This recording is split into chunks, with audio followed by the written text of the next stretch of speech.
Well, after after a week like this, after a month like this, and after a 2020 like this, trust Star Trek to just go out and give us that. I mean, wow. We're going to get into it. We're going to talk about this week's latest episode. Welcome, one and all, to this week's latest episode of Let's Talk About Star Trek. This week, we're talking about Star Trek Discovery's third season episode, Forget Me Not. And yeah, there's a lot to get into. Quick synopsis. Burnham and Adira travel to Trill looking for answers to the location of the Federation as well as Adira's past. Meanwhile, the crew of the Discovery attempts to reconnect in their new surroundings. So, right, let's get the plugs out of the way. Guys, I am on a mission to get to 1,000 subs by Christmas. I have promised every single person, everyone, that if I achieve that objective ahead of time, I will record myself live singing Enterprise's Faith of the Heart. I am a man of my word. I will do it. If you get me to 1,000 subs, I will sing it in front of everybody, and it won't be pretty, but I mean, I'm promising. So if you haven't already, like this live stream and subscribe to the channel. We do this every single week. There's loads more content coming as well, and it's all as fun as I can possibly make it. Anyway, guys, you're not here to see me. You're here to see my guests. I've got some incredible guests. I do it every week. I bring you the best of the Star Trek fan community, and this week is no exception. I'd like to welcome in at this time my guests to discuss this week's latest and maybe greatest episode. In no particular order, he is part man, part machine, part bus pilot, and he is all awesome. He is Albert Android. How you doing, buddy? How you doing? Nice to be here, as always. Pleasure. Good to see you. We have a first-timer joining us, the dad, Trekkie, guitarist, and overall lasagna enthusiast. We have John Blumenfeld. How you doing, John? How you doing? Welcome. Thank you so much for joining us. We have joining us today, host of Filibuster and the A24 Projects podcasts and the creative genius behind Star Trek VHS. We have Lee Hutchinson. How you doing, Lee? Yeah, I'm really well, thanks. Thanks for having me back. Thank you for joining once again. We have the creative Trekkie, just the brilliant and beautiful community manager at Ubisoft. We have Susie. Hello, Susie. How you doing? Hi, everybody. And last but very much not least, Twitter's greatest blend of Trek copyright law and Garak memes. She's tried to quit Star Trek more times than I can count. Her name's Olivia. Hey, Olivia. That was a lie. Hi, everyone. You're draped in the pride flag. There we go. I said, well, I joked about it, and then Patrick said that he would cancel me if I didn't do it. So here we are. I mean, I said I'd cancel you too, and I'm pleased that the peer pressure got to you, and you are all here, guys. Thank you so much for joining. There is only one way that we can. Well, do you know what? Actually, before we get into that, I can't forget this. I want to say hello to the people that are joining us here in the live chat today. So we have Tucker McTuckerpants, who was definitely first. He was definitely first. There's no denying that at all. We've got Suzanne joining us. Hello, Suzanne M. Hall. I hope you're doing well. We have Christopher Mondejar. I hope I've not got that wrong. We have Kit. Hope you're doing well, Kit. We also have Starfleet Boy, who is here for Olivia, and hopefully for all of the other incredible guests as well. Be nice, Starfleet Boy. We have Stephen. Well, we've got Fathery. He's here, and they're obviously plugging the TQIF. Go and check those guys out. They've got an incredible stream coming up. We have Captain Pikachu. Yes. She is here playing peekaboo over the next hour. We've also got Caleb joining us. We have Old Shark. We've got fun. Will now commence. I mean, we can't have fun until this person is here. Who else have we got? We've got Viola Ivy. Hello to you. I hope you're doing well. And Leo, not Lee. It's Leo. Hope you're doing well. Yeah, guys, thank you all so much for joining. Right, let's oh wow, where do we start with this? Do you know what? Let's start with the stuff that we liked. We are the Olivia Gang. Guys, Albert, let's start with you. Tell me, what did you think? What did you enjoy most about this week's episode? I enjoyed the fact that it has done something that I didn't think Discovery would actually do, and that is do Trek, in the sense that it grabbed an issue, ran with it, and really sort of put the emphasis on something that we're all feeling right now, and that's something I've always enjoyed with Trek, and I really enjoyed that about this episode. Okay, cool. Yeah, John. I mean, a lot of people are praising this episode online. What did you make of this latest episode of Discovery? I mean, there's just so much going on here. You know, I actually thought it started a little bit slowly, and then, you know, all of a sudden we're investigating the nature of memory and the mind and identity and pain and just so much, really, from so many directions. But I loved it. I absolutely loved. I loved how cerebral it was, and I have to say, I think I probably was close to crying about 3 or 4 times. So, I defy anybody here to say they weren't, because it was that kind of episode.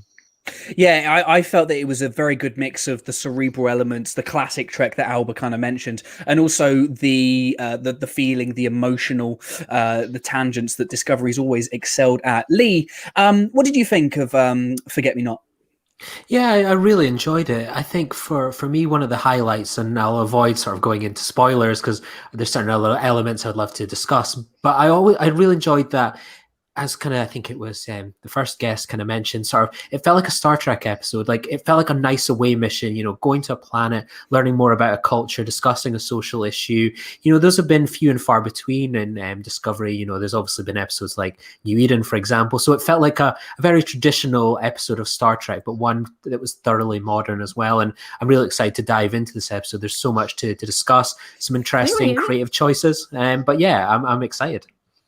Yeah, we can hear you, Olivia. Don't you worry. Don't you worry. No need to quit Star Trek yet. Don't worry. Susie, you joined us last week, and you were talking about last week's episode being, one of your favorites to date. How does Forget Me Not stack up with what you've seen so far from Discovery? Well, I watched it twice, and I cried both times, and it was a harder cry than the cries in the first 3 episodes, because every episode has made me cry so far. This was probably my favorite so far. I really enjoyed getting to see the Trill home world. It was so beautiful. The colors were so vibrant. And I really enjoyed getting to see Saru develop as a leader. The humility that he displayed there was really cool. And I mean, a bunch of other stuff, but we'll get to that. We will, absolutely. Olivia, what did you make of this episode? I enjoyed it until it tore my heart out. So, I think it was a really great episode. I love the Trill homeworld, as Susie was saying, the vibrance, the colors of everyone. And I did like that this was not really a sideline story, but we were seeing the development of other characters other than Burnham, and, you know, getting into these new characters that are really important to a lot of people in terms of representation or things like that. So, I really enjoyed it. But there is obviously, it's not beyond critique, I guess. Okay. Yeah, I mean, I like what you said, what you and Susie have said with regards to the exploration of the Trill homeworld. And it's something that I didn't actually mention in my review earlier. I love what Discovery is doing so far this season. I've always, up until now, I've kind of considered Discovery to be very much kind of like a canned show, in that a lot of the action takes place either in space or on Discovery. And I know we've had some planet-bound based episodes in the past, but they've always been a bit too few and far between. I mean, we're 4 episodes in, and we've had action, and we've had scenes take place on actual, on planets, and we're going beyond the confines of the Discovery in every episode. And some of the landscapes that we saw on Trill in this episode, wonderful. I really liked that fish bird thing. I was just, Yes. I was obsessed, and it's great. the small details that this show is doing and it reminded me a lot of what we saw in Star Trek Beyond, where the people responsible for that went out of their way to make the tiny little things feel alien.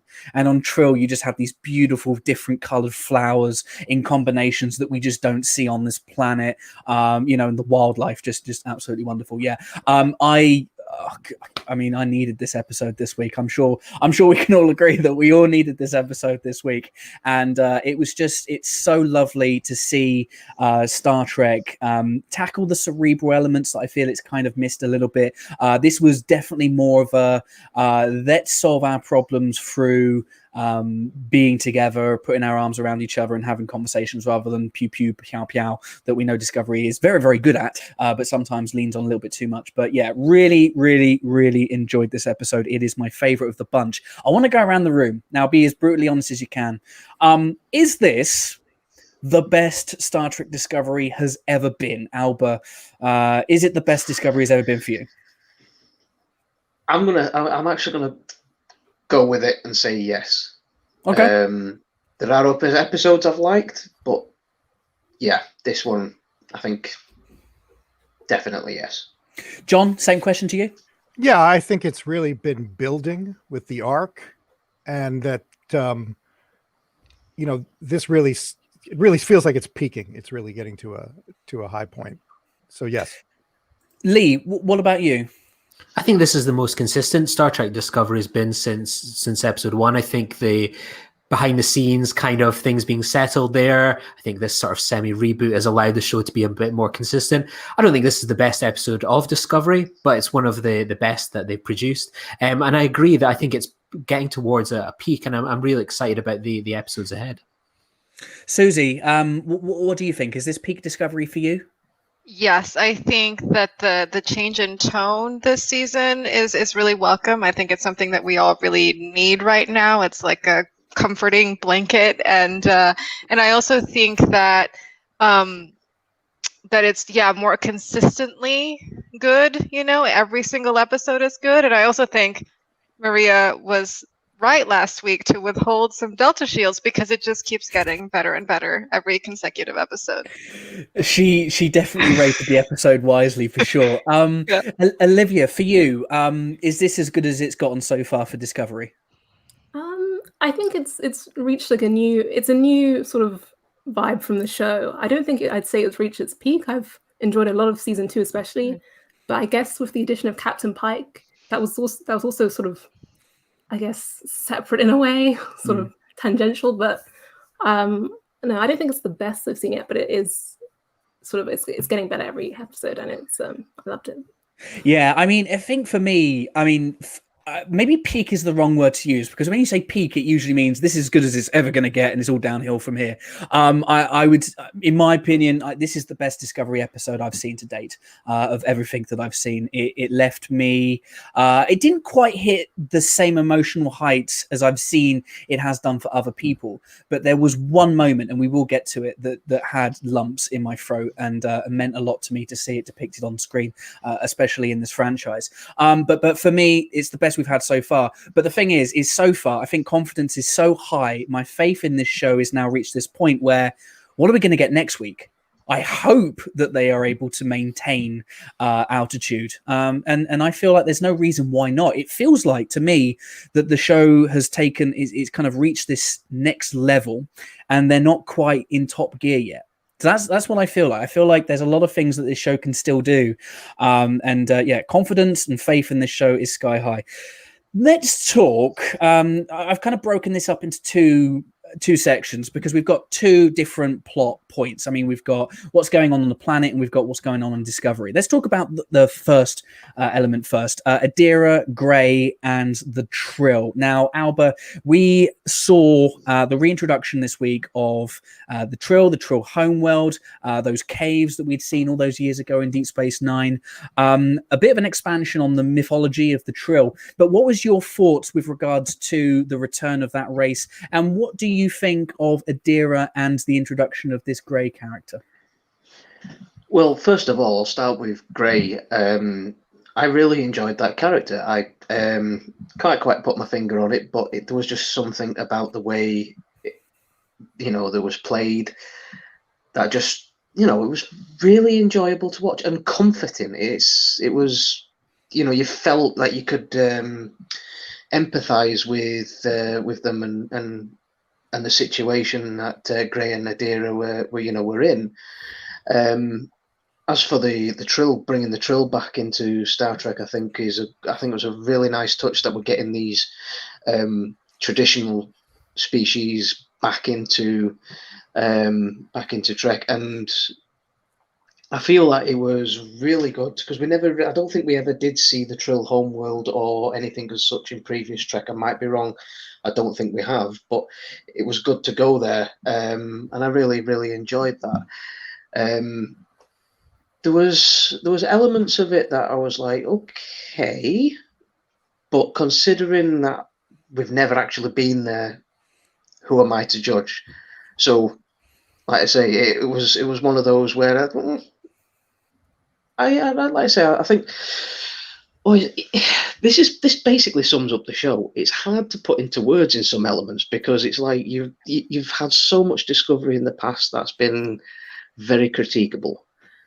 But now we've got something that, okay, I'm trying to sort of digest this. And like you said before, it's very simple. There's a lot going on.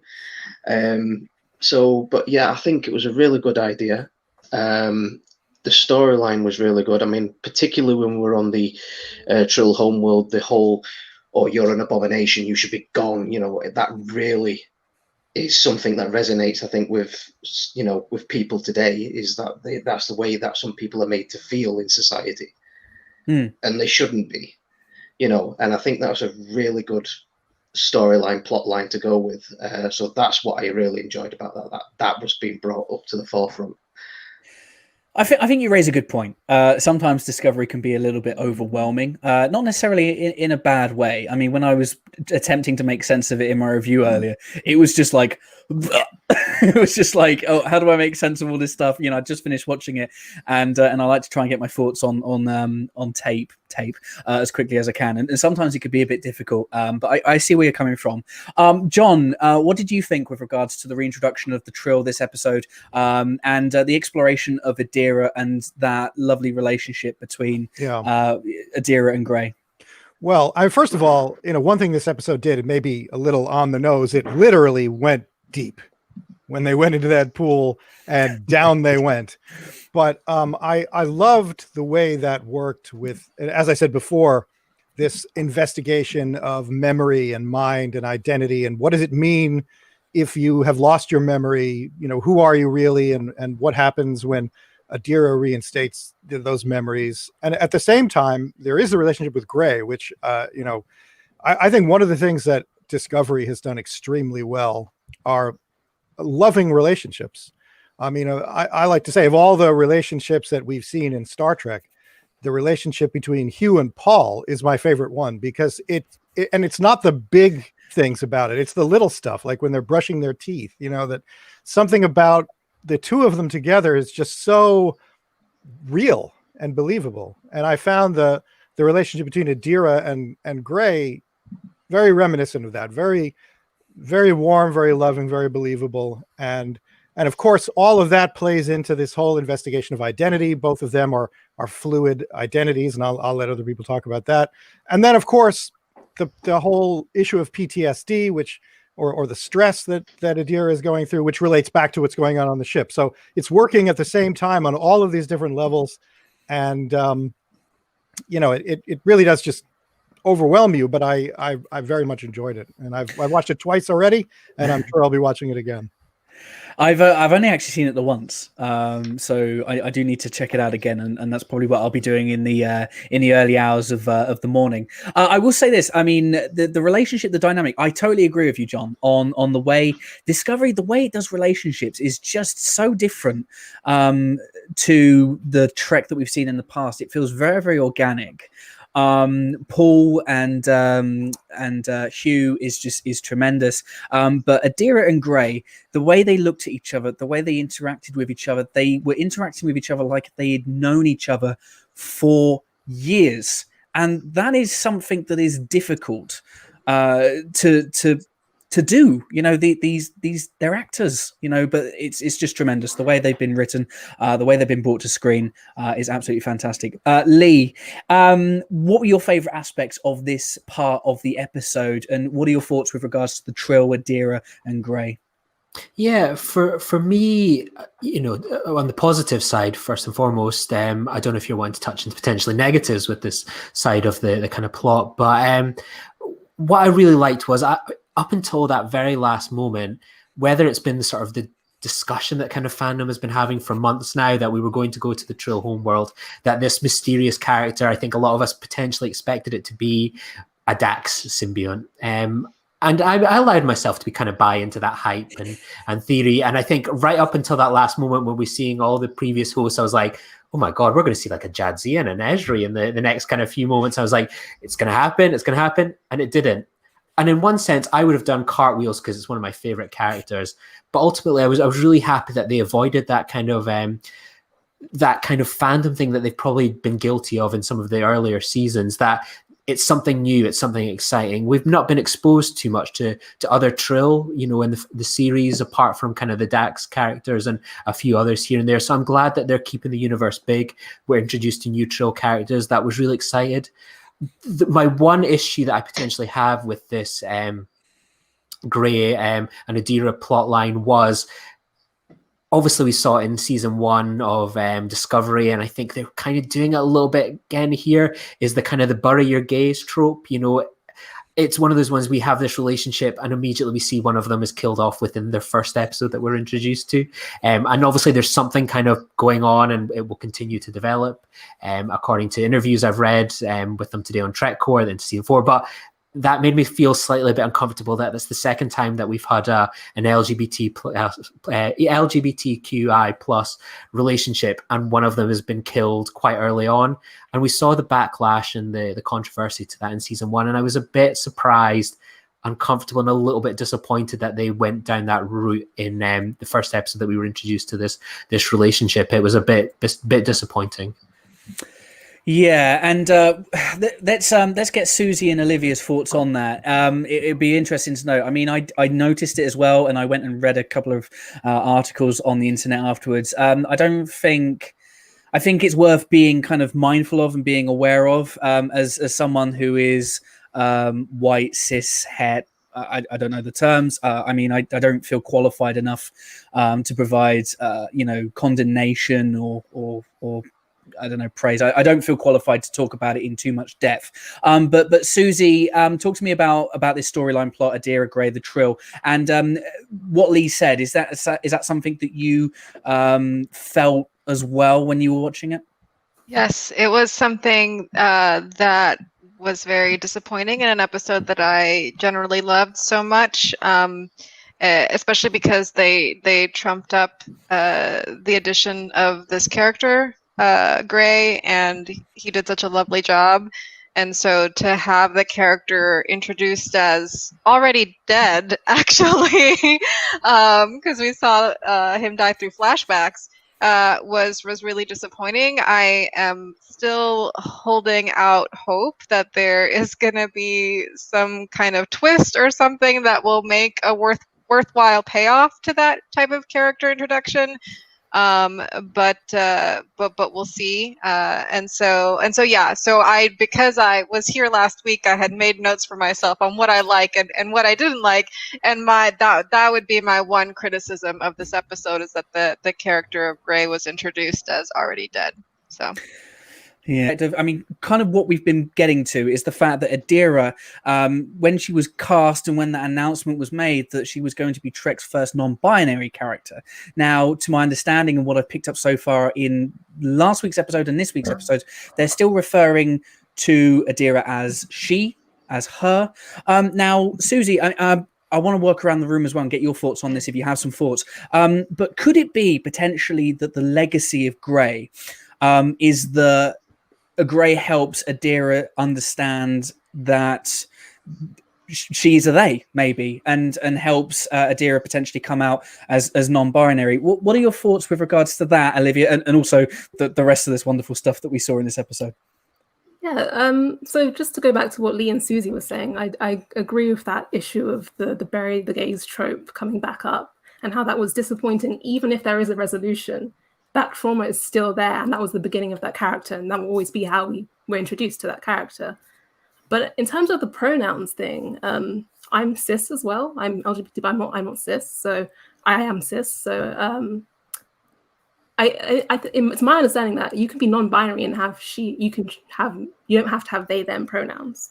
So there's that side of it, but there's also the side of this journey is still continuing, and that, as you said, that might be part of Grey sort of introducing that sort of idea to Adira.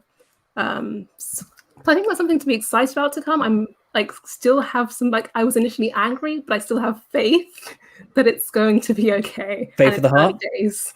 So it's hoping that. Yeah, I mean, it is something. I mean, like I said, it's something that I don't feel particularly qualified to talk about, really. However, I appreciate that Star Trek is doing this. Star Trek has always been the show that has done these things and has opened the doors for better representation, you know, whether it's in the 60s or the 70s, 80s, 90s, and now we are getting this representation that is, you know, I'm sure other shows are doing it in different ways, but I just love the fact that this franchise that I love is helping these communities, these groups of people be seen, and that is only a good thing. And if you're going to dislike the show because of that, then grow the fuck up. Right. Guys, let's talk about the Discovery. Let's talk about all the stuff that's going on in Discovery. Let's talk about the Discovery, Detmer, Kolber. A lot happened in this week's episode. Zora. And Zora, yes, Zora as well. So much stuff going on. I mean, I just want to quickly mention that I think that Kolber and Wilson Cruz, I mean, hunky dude. But just a fantastic performance from this guy this week. But they all gave tremendous performances. I really, really enjoyed what we saw on the Discovery. Alba, what were your thoughts with regards to the development on the ship this week? And did you like what you saw? Yes, is the easy answer to that one. The fact that we actually got to see the bridge crew, the senior staff of the Discovery actually open up on screen, that they investigated, they went in, and instead of just focusing on one character, they focused on everybody. The issues that they're going through, being lost in space in a new timeline, and everything they've ever known is gone. Feeling of loss and loneliness, even when they're amongst friends and crew. What I particularly liked was the way in which they dragged everybody down, in the sense that they got everybody to basically explode at the table.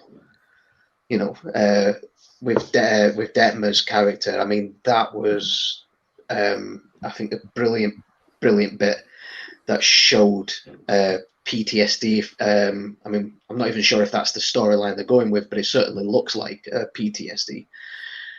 And then everybody else just followed suit. And then afterwards, it was then at which they started to, you know, heal and work towards that healing process. And I think that's brilliant how they did that. The only thing I have with the episode regarding the characters and is I was really expecting and hoping that Colbert was the one that was going to go down to Trill. I mean, it still worked with Burnham going down. It's not what I wanted to see. I'm not saying that's a bad thing, but you know, that was my only disappointment with it. And it was that sort of the way they, to me at least, they brought me in to the situation, the way they shot the scenes, the way everybody interacted. I felt like I was at the table with them. And I think that was a really, really good way of doing it. And even though we did see elements of the ship, I mean, you mentioned this in your review, that you see the fly pasts and the outside shots of the Discovery. I don't remember any of that because I am so focused and invested in what they showed us of the crew, and I think they did a really good job of that this episode. Yeah, definitely. I mean, I dug the extra flyby stuff. I mean, I'm a sucker for starship porn. That's what I want from my Star Trek. And we got some good starship porn this week. I really, really liked it. And yeah, as I said in my review, the final shot felt very kind of end of TNG. But you're right. I mean, we will gotta get onto it, I'm sure, with Zora. This idea that Discovery might be becoming a character of its own, which raises some interesting questions. But yeah, I mean, I will say this, that I think that it makes sense that Culber was on Discovery, Burnham went to Trill. Burnham didn't really have a lot to do this episode, but she was still there to help Adira go through, the unpacking, the opening of the box, if you want to call it that. Whereas I think Culber was absolutely essential to Detmer's story plot thread. Now I will get onto that because that's the bit that means a lot to me. But John, talk to me about this part of the episode. What did you enjoy most, and what were your takeaways? First of all, I just want to say the outside shots I loved, and the little robots, which, Star Trek has had so few other than they showed us those robots a lot, though. I'm slightly worried. Love the little robots. But look, I was very taken with the story on the ship, and I did like that it was Hugh who kind of generated the story, because that's the role that Burnham has played really throughout the whole series. And I think it was good to get someone else kind of handling the emotions. And let Burnham obviously was doing that down on the planet, but I liked the way it was centered on Hugh. And one thing that I really liked the way they handled, if you go back to the previous episode, there was a lot of kind of kindness. Some of these characters are so kind. Saru is so kind, and Stamets, who started out, if you remember back in season 1, he was very grumpy and very short with Tilly, but he has since become an extremely kind person. And when he met Adira, he immediately knew, I'm going to deal with this person with kindness. I'm going to tell her the truth. I'm going to be warm about it. I'm going to bring her in. But then on this episode, we go back to grumpy Stamets. He tells Tilly, don't waste my time with your dark matter thing, And of course, we go through that. He goes through, that's how he's expressing his pain. So we start with the kindness of the previous episode, the pain that everyone's finally expressing here in this episode. And then we come around at the end back to Stamets again being kind to Tilly. Everybody is coming back around. They're doing the difficult thing of admitting their pain. Detmer is finally admitting her pain, and the Buster Keaton movie at the end, which of course is that whole Calypso throwback. All of that was great. And I think that sometimes when you address emotions like this, you can be very syrupy, you can be very over the top, and it starts to make you cringe. And I really didn't feel that here. I really felt like it worked. It made sense. I loved the dinner where it falls apart like a family dinner always will, and how they really came back around, and they're not healed, but at least now they've got it out. They've got the boil lanced, and they're going to be able to start working on it. So I really liked what was going on the ship. Lee, Discovery feels like the crew might be the most dysfunctional crew that we've seen in the history of Star Trek so far. Maybe even more dysfunctional than the legends on Deep Space Nine. But does that make them more compelling, having this element of dysfunction?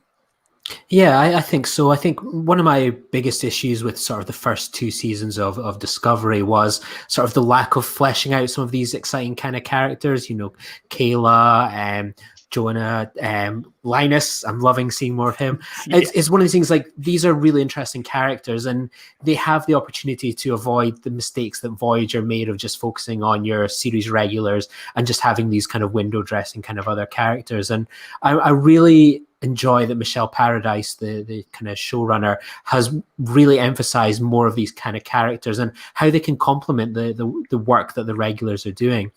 I like to think of this episode as sort of a bookend to arriving in sort of the 31st century, this whiplash and trauma that they've all gone through, this shared experience. That dinner table, I'm someone that enjoys watching Come Dine With Me on a Sunday afternoon, so I very much enjoyed sort of the drama. But for me, I was watching that and I found it incredibly relatable. And Star Trek is relatable in bits and pieces, but I think a lot of us are maybe going through to an extent what they are at the moment. We have been whiplashed into a new future that none of us expected at the start of the year. Some of us are adapting. There's the Michael Burnhams out there that have kind of flourished and shined, but there's others like myself at times that are struggling. We find our mental health a bit shot. How do we open up to people? Someone's going through something worse. Am I imposing on someone with my own feelings? A lot of those discussions and conflict we saw with Paul Stamets and Kayla, that conflict, people have had those kind of discussions. And I just felt like it was a very cathartic moment to see that sort of just airing of grievances, the Festivus experience if you're a Seinfeld fan. And I just enjoyed it. That's what I like Star Trek for. I'm a science fiction fan, but I like characters. I like drama. I like conflict. That's why Deep Space Nine is my favorite. And I want to see more of these characters continue to flourish and grow. And yeah, there'll be misery, but there'll also be a lot of positives. And I think we've kind of come to the end of that whiplash period by and large. And I think we're going to see, a bit more of a positive kind of bridge crew going forward after a bit of movie time. After a bit of Buster Keaton. You can't get enough of Buster Keaton. Susie, now I'm sure a lot of the new Trek naysayers will say that Star Trek Discovery's crew are the most unprofessional in space and all that kind of crap. But do you think that this crew that we're seeing is, perhaps the most realistic depiction of a group of professionals in space that we've seen in Star Trek to date? Yes, I think this episode was so incredibly relatable. I love that there was the theme of mental health throughout the entire episode. And we've had different characters that we've explored trauma through before, like Picard and Miles. But I feel like we're doing a bit of a deeper dive into that with Detmer, and really with all these characters have suffered a trauma, and they're all handling it in different ways. And I love the conceit of the family dinner. I love family dramas, and so it's a very classic setting, and it was a breakthrough for all of them, because like Hugh says later in the episode, they first needed to admit that they weren't okay, so it was very necessary. And so I find these characters incredibly relatable. I mean, I adore Tilly already. I feel like her whole existence is to be relatable. But then also now what all these characters are suffering through, whether it's PTSD, anxiety, depression, a little bit of each, depending on the character, is really incredible. I think even this episode kind of stands alone as something that I would even want to maybe share with other people who even aren't Star Trek fans, because of the themes that it explores and how it handles them. And I have goosebumps talking about it. So yeah, no, it's a really great episode, really relatable characters, and I just love what they're doing with Trek right now. Olivia, when Giorgio gets up and just walks off with that massive jug of wine, I did think of you, and I did think that at a dinner party it'd just be Olivia, just like, I'm out of here, I'm out with the wine.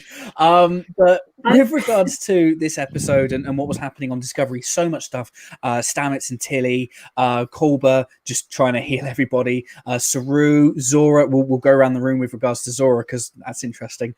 But Detmer as well. I mean, so much stuff going on makes it seem like the ship is quite busy, which is good. I would say that one of my critiques of the show has been that Discovery feels very isolated to its main characters, but we actually saw unnamed crewmen enjoying the movie at the end. But with regards to the main players in this episode, what element of the Discovery adventure this week, what resonated the most with you? I think sort of echoing the sentiments of it being a relatable dynamic and portraying sort of the emotional side of things in a more realistic way than even perhaps maybe it's too harsh to say perhaps other Trek has, but it's a refreshing look at mental health in that sense. So that's something that stuck out to me in the episode.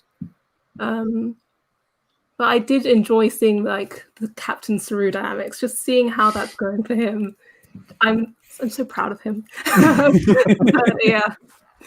Our boy is doing very well. I just want to quickly talk about the whole Detmer situation and the tackling of mental health. We don't know if it's really PTSD, but let's just call it mental health. Let's call it what it is, because she's clearly suffering from some sort of mental health ailment.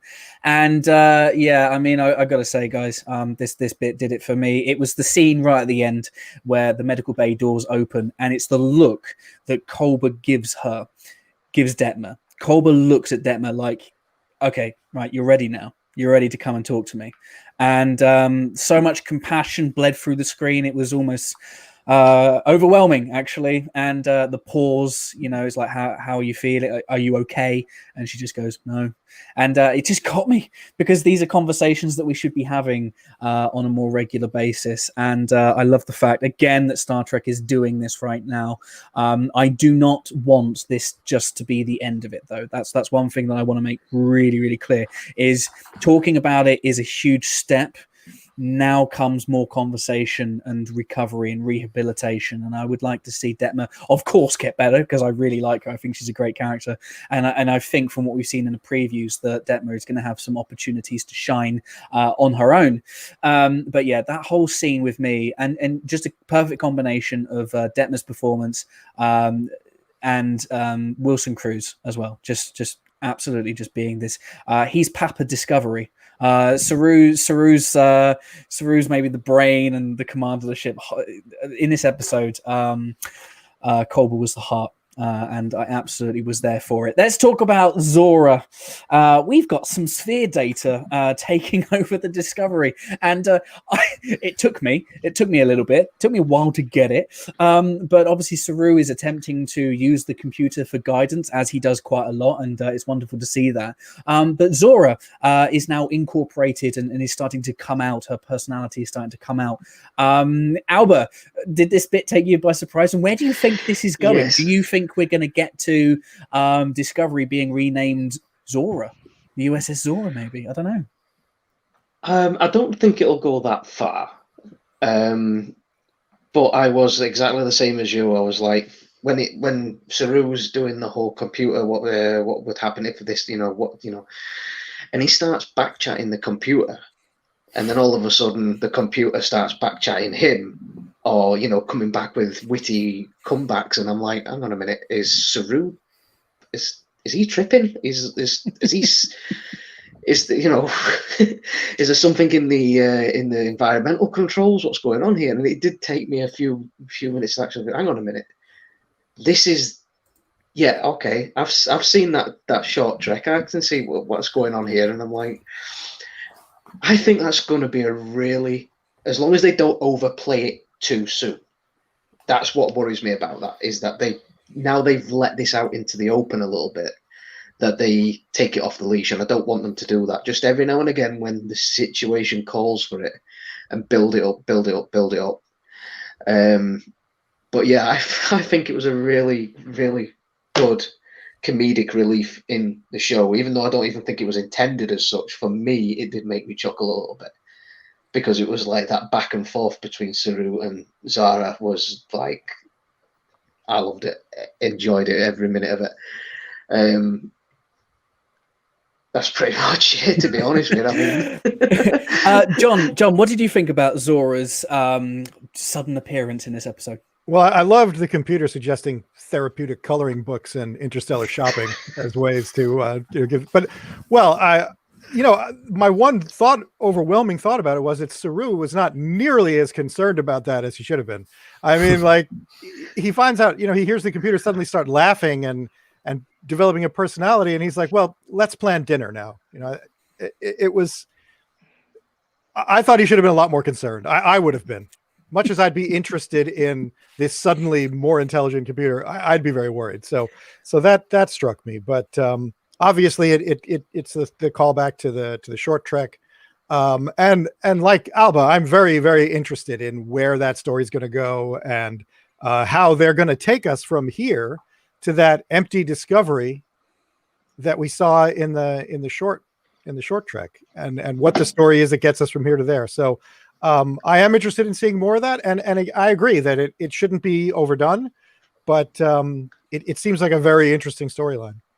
Yeah, I was taken aback a little bit by Saru's kind of just, I'm fine with that. But however, somebody on Twitter did remark that this could be the show attempting to paint this as a good AI. All we've had in New Trek, I hate using that word, but all we've had in our contemporary Trek productions, let's just call it that, have been AI that wants to destroy the universe. And I'm bored of that. And I'm sure you guys are bored with that as well.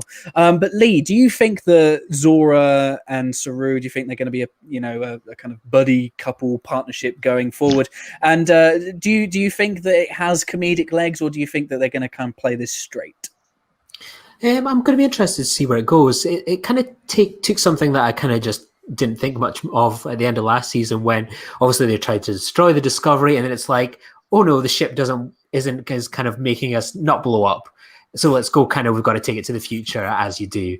But what I found really interesting, while I was also surprised about Saru's response to just sort of the computer just glitching like that, was the beautiful kind of line that he ended on, like, the ship is also going to look after us as if we are going to look after it. And I found that really, interesting, because it probably says a lot about kind of, we're not particularly blessed in the UK or America at the moment with governments that particularly care about the health of the people that are under it. And it was really nice, the idea of like, this ship appreciates that to function, to thrive, to survive, the people that inhabit it need to be looked after, to need to be able to talk about their feelings, their emotion, to have their mental health looked after, maybe need to do some yoga and shopping.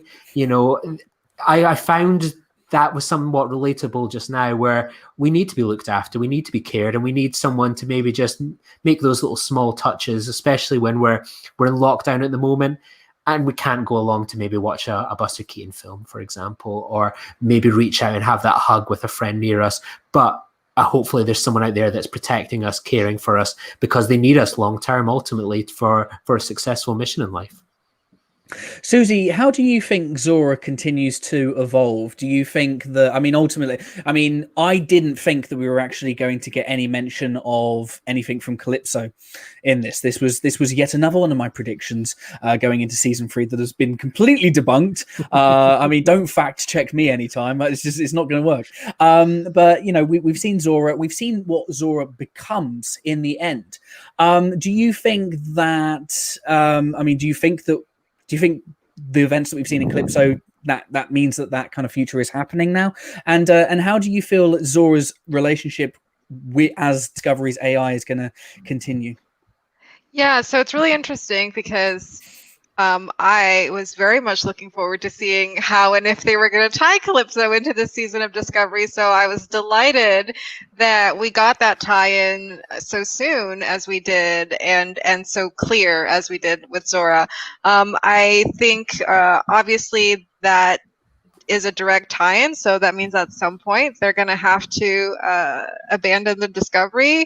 We don't know what the time lapse is between now and then, so that's kind of something interesting to think about. And as far as the development of Zora, the Zora that we saw in Calypso was this just fully fleshed out, sentient AI. And so it's interesting because she's already filling the role of kind of being this like mental health support for the ship, kind of like Vic Fontaine on DS9. So it'll be interesting to see if she continues to be this kind of AI ship's counselor type of character. I would be interested to see that, as long as it's not overdone. And so yeah, so we'll have to see. We will. I'm sure we're going to have answers to our questions. It's interesting that the show is kind of adding another plot thread into it. I think, and you were here when I said it last week, Susie, in that I don't want Discovery to start kind of collecting and hoarding too many plot threads. I think at the moment it's doing a fine job with what it's got. Don't continue to add to it, because that's when things get dropped. But Olivia, to you with regards to Zora. Now, a theory that I have is that they might kind of rejig what we saw in Calypso. They might kind of rebook that, and maybe Calypso isn't taking place in a 1,000 years from Discovery, and maybe they're just going to gloss over that. No, we didn't really mean that. Could it be that we might end the season with the Discovery being abandoned, and that whole Zora relationship dynamic that we saw in Calypso, do you think that could be something that we see sooner rather than later? I guess it's just pure speculation, but I'm not sure how. I don't know, like at this point, how that would serve the story, or how that would sort of play out. Like, would that see us seeing the crew go their separate ways and living off in the future? I'd find that quite upsetting, now that they've sort of found themselves and they're sort of, going on this journey together. So I guess I can't say I wouldn't like it, but it's not something that I foresee already for the dynamic that they are going for right now. Yeah, it's really interesting because I feel like they've kind of booked themselves into this corner with this whole Calypso thing, and that's why I was kind of like, they're just not going to bring it up. They're just going to Jonah Hill that whole bit and just kind of ignore it. But they've got Zora, so I mean, again, predictions be damned, it's not happening. Guys, right, I'm going to go around the room really, really quickly because I feel like this might be a really short segment. Really short segment. Is there anything you didn't like in this week's episode? Alba, is there anything that you didn't like this week? Is there anything that you would change? Just to keep this quick and short, nothing that comes to mind straight away. That's the good thing about the episode. There's probably something in there, but nothing that comes to mind straight away. Nice and quick. John, anything that you would change about this week's episode? I mean, I don't know if this is really a criticism or not, but I did feel like this was very definitely a mid-arc episode, that it doesn't do a great job of standing on its own as an episode. You couldn't really come to it without seeing what had come before or anticipating what's coming next. So, I mean, obviously you can think back to the other Trek series and go, well, Pale Moonlight, what a great single episode. And even though it's in the middle of a story arc, it works really well as a standalone episode. And I felt like this one might have been a little weak on that. But I don't really mind because I'm really bought into the story arc. And maybe also I didn't really understand the Trill, their reaction of intolerance. They have so much to gain from making contact with Tal, for them to sort of summarily just say, well, because you're human, we don't want to deal with it. It felt like that was kind of just a story element that they wanted to put intention into the story. To me, it didn't really strike me as the way the Trill would really have reacted, but overall it worked pretty well anyway. So those are my two possible. Yeah, it's interesting because, I mean, I guess what they could say is, I mean, 900 years have passed by, civilizations have changed and attitudes might have changed, and maybe more races have become a little xenophobic and, inward thinking because of, the Burm and other developments that might have happened on the planet in 900 years. It's very interesting. But yeah, I mean, I do see where you're coming from. Lee, same question to you. Is there anything that, didn't stick the landing for you this week? Yeah, I won't repeat myself from earlier, but as I say, I had issues with the bury your gaze kind of trope, being used in as kind of many years again. I frustrating and disappointing, and hopefully it's redeemed. But it's a disappointing that they've gone that route. They can do better. Definitely. Susie, to you. Obviously, you really, really liked this week's episode. You really liked last week's episode, but you like this one a little bit more. So is there anything that you would perhaps cut out and leave on the floor? I mean, we went over it. It's just to echo what Lee said. It's the same thing. I was disappointed that the Gray character was introduced as already dead. So I guess we'll see what they do with that. But obviously, on a whole, I thought it was an excellent episode. And Olivia, anything that you would chuck out the window this week? Well, I don't want to repeat the two previous people, but it was just a bit disappointing to have that death there, and it didn't seem quite like it had to be necessary. So that was the only thing I didn't like about that. Yeah, is there any way that development, guys? Is there any way that could be redeemed? Lee, Susie, anybody? Is there anything that we could change to that dynamic? I mean, it's clear that what we're seeing is that Gray is with Adira, and we're kind of going to have that kind of angel on the shoulder kind of thing, that vibe that we saw in Battlestar Galactica with Boltar and Number 6. But is there any other way? That this what we've seen, is there any way it could be redeemed? I do believe it's going to be redeemed in terms of that's not the end, but the introduction will always be that introduction. Yeah. Yeah, I agree with Olivia. Like, I think we're going to get an exciting, it's going to be wonderfully acted. They seem like two fantastic performers. I think it's going to be an interesting plot line, but I think it's a bit of a misstep of a start. But hopefully it's more good episodes and decisions ahead than sort of missteps like this. Cool. All right. Well, guys, let's get some final thoughts. Let's wrap this up. We've got a couple minutes left. Let's go around the room. Albert, what did you think? Final remarks on Forget Me Not. Give it a rating out of 5 Starfleet Deltas. And finally, where can you be found on the socials? Well, first of all, because my good buddy Dan isn't here, I can't steal his deltas, so it's just going to be a 5 this week. But it's a well-deserved 5 for me because of the issues that it speaks about, the fact that it does it in a very traditional Trek way. Yes, I agree with the sentiments from John that I don't think it would hold up as a standalone episode. Is it going to be a memorable episode? We'll just have to wait and see what comes from now on.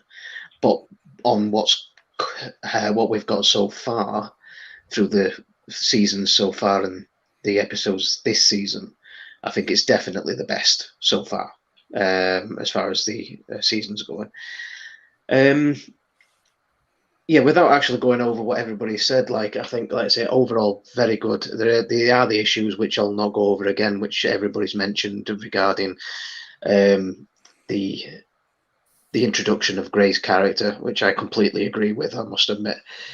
But that being said, brilliant. 5 deltas. As for where you can find me, as always, Alba Android on Twitter.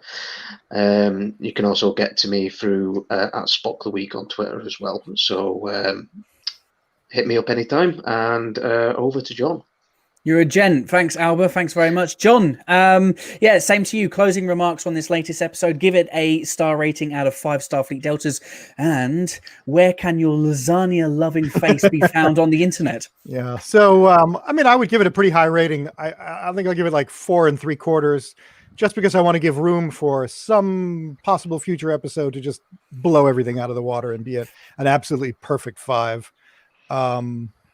It is an episode that I liked a lot, and despite saying that I thought it might not work as a standalone episode, I think it's an episode I'll come back to and watch again and feel all those feelings. And by the way, the more Linus we can get, I think everybody agrees with that. The more Linus we can get, the better. I want to see more of Discovery's Baby Yoda in some ways. And as far as my presence on the internet, I'm just Jay Blumenfeld 100. I don't have a podcast. I don't have anything else. It's just me lurking about and trying to be as sarcastic as I can on everybody else's timeline. So that's my presence. Well, we're going to change that soon, John. We're going to get you on a podcast very, very soon. And I promise I'll pronounce the surname and I won't butcher it next time for sure. Lee, same to you. Final thoughts on this week's episode, star rating out of 5. And where can you be found on the internet? Talk to me about your podcasts and your projects too. Yeah. You can find me, my thoughts on the episode kind of first and foremost is I would say it was a really solid episode. I'd give it a 3.5 deltas. That's not a negative rating in my eyes. That's a really solid hour's entertainment. I thought there was a lot of highs. I think equally important is that I think it's a hugely important and critical episode for, members of a community that can see themselves in Star Trek. And that is always a good thing. So I think the episode is hugely significant in that. And I have nothing but respect and plaudits for it, despite my strong issues with certain elements of it. You can find me on Twitter at Lee Hutchison _. You can find me at Star Trek VHS, and I do 2 podcasts, the A24 Project, where I go through the filmography of A24, and the Filibuster Podcast, which is a general geek and film podcast. And in lockdown, I've managed to spend some time with Brandon Braga and Nicholas Meyer, so I've got some interviews out with them, which was the highlight of lockdown for me. And I've had various other Star Trek episodes and guests over the years, so be sure to check them out. Awesome. Thanks so much for joining, Lee. And we'll need to talk to you about A24 at some point, because I'm a huge fan of that studio and some of their stuff. Amazing. Susie, same to you. Final thoughts, star rating, and where can you be found? So I really loved Adira in this episode. I thought Blue did such an incredible job, and I'm really looking forward to seeing how the character changes now that it has all of its symbiont's memories, because it's going to require such a young person to play somebody who is really mature and has all this life experience. So, and I feel like we already saw that slight change in them towards the end of the episode, so I'm really looking forward to seeing how they play that. I really backed myself into a corner last week with the 4.5 Delta Shield, so I'm going to steal John's 4 3/4 so that I leave myself a little bit of room for perfection. And I don't have anything to plug. I'm Real Susie P on Twitter. Amazing. Thank you so much again, Susie. A pleasure as always. Olivia, same to you. Final thoughts. Give me a star rating. Where can you be found on the internet? And when you next quitting Star Trek? When are you next attempting that? So, final thoughts. I will say Adira and Gray's performance, great. Don't let anything else overshadow that. Was it final? Oh, the rating. Yes. I think 4.5. Just docking 0.5, and the music was so brilliant. I don't know if anyone noticed how beautiful. I think, is it Jeff Rousseau? He did a great job. Yeah. And you can find me on Twitter, OliviaJ_8, and I have a podcast coming out, and it's called Quit Star Trek. You do on Twitter at Quit Star Trek Pod. So I'm doing that with my friend John. So. Amazing. I mean, I remember speaking to you on the podcast a few months back. You're a natural, and you're gonna do so good. I mean, I can't wait to hear all of these wonderful things. And I tell you what, we better have some Faith for the Heart music in there at some point, because no, a phrase I've never said. So. Well, guys, thank you so much for joining. Alba Android, John Blumenfeld, Lee Hutchinson, Real Susie P, and Olivia. Thank you so much for joining. You guys are wonderful as always, and I hope to have you back for another episode very, very soon. Thank you so much, guys. Bye. Well, there we go. That's another week's episode of Let's Talk About Discovery. Thank you so much for joining. I better end with my thoughts and my feelings on this week's episode. Well, I started off the episode with my thoughts, didn't I? It's the best episode of Discovery I've seen to date, comfortably as well. Really, really enjoyed it. It gets 4 Starfleet Deltas out of 5 for me. There was still some bits and pieces in it that, kind of didn't quite hit the notes for me, but really, really enjoyed so much of this episode.